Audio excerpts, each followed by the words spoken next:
Have you ever heard of the Lost Colony of Roanoke? No, not that one. That's just a lost colony. This one is America's oldest unsolved mystery. Hi, I'm your host. Welcome back to Somora Stories. We've sailed with ghost ships, vanished planes, and haunted towns. But today we uncover one of the oldest unsolved mysteries in American history, the disappearance of the Roanoke colony. It all began in 1587 when more than 100 English settlers arrived on Roanoke Island, off the coast of what is now North Carolina. They hoped to build the first permanent English colony in the New World, but survival was hard, food was scarce, and relationships with local tribes were tense. To make matters worse, the colony's governor, John White, soon realized that without supplies, the colony wouldn't last. So he sailed back to England to gather food, tools, and weapons. But because of war with Spain, he couldn't return for 3 years. When he finally made it back to Roanoke in 1590, the settlement was deserted. Houses were empty. There were no signs of a battle or struggle. The only clue, a single word carved into a post, CROATOAN. This mystery has stumped historians for centuries. What happened to the lost colony? Did they get picked off one by one until there was no one left to tell the tale? Did an animal attack wipe out the entire settlement? Or did an outside force, like the Spanish, destroy the colony? One of the most popular theories is integration with tribes. Some believe that instead of dying out or being attacked, the settlers joined two friendly Native American tribes, the CROATOAN and the Roanoke. Both tribes lived on the mainland, just across from Roanoke Island, and both had peaceful contact with the settlers during the colony's short existence. The Roanoke even adopted an English orphan into their tribe, and he lived happily ever after. So it wasn't out of character for the natives to welcome the settlers as friends, not enemies.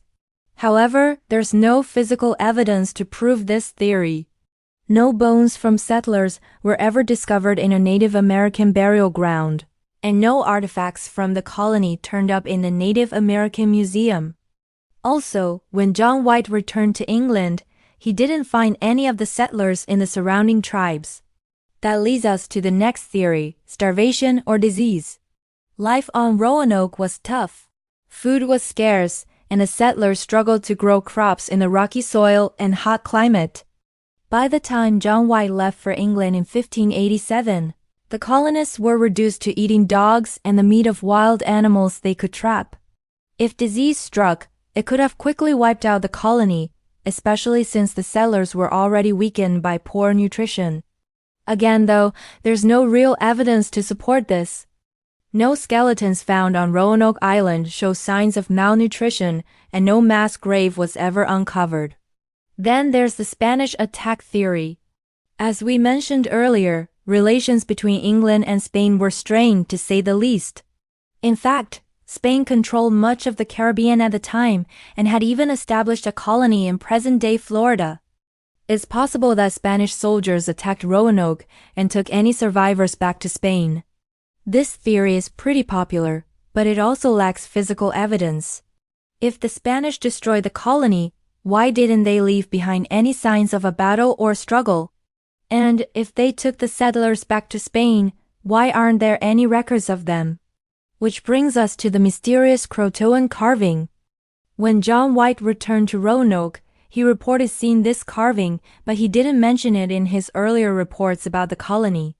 This makes some historians think that he didn't actually see it, which means the word could have been there all along, carved by someone from the colony before they left.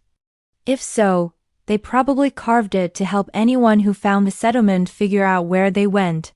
Since CROATOAN is a Native American word meaning other side, some think the settlers carved it to direct people to the other side of the island, to CROATOAN Island, now known as Hatteras Island. This is the closest island to Roanoke, just 50 miles away. John White searched this island thoroughly, along with several others, but he never found any trace of the missing colonists. And to make matters even more confusing, he claimed to have seen the same carving on CROATOAN Island. So what was he trying to tell everyone? Today, Many believe the case is a mystery that will never be solved. To some, Roanoke was cursed. After the settlers disappeared, nobody dared live on the island. Even though 3 attempts were made to establish a new colony, all 3 failed, and the land remained abandoned for centuries. It wasn't until the 1700s that people began to settle the Outer Banks again. Over the years, paranormal investigators have claimed that spirits linger on Roanoke, warning those who enter the island's borders to turn back while they still can. Maybe the settlers really did become victims of the unknown. Maybe they vanished into thin air, leaving behind only one word, a mystery, and a curse. So what do you think happened to the lost colony of Roanoke? Were they welcomed by tribes, destroyed by enemies, or erased by something we may never understand? Tell us your theory in the comments below. And don't forget to subscribe to Somora Stories for more legends, mysteries, and haunting tales. I'll see you next time.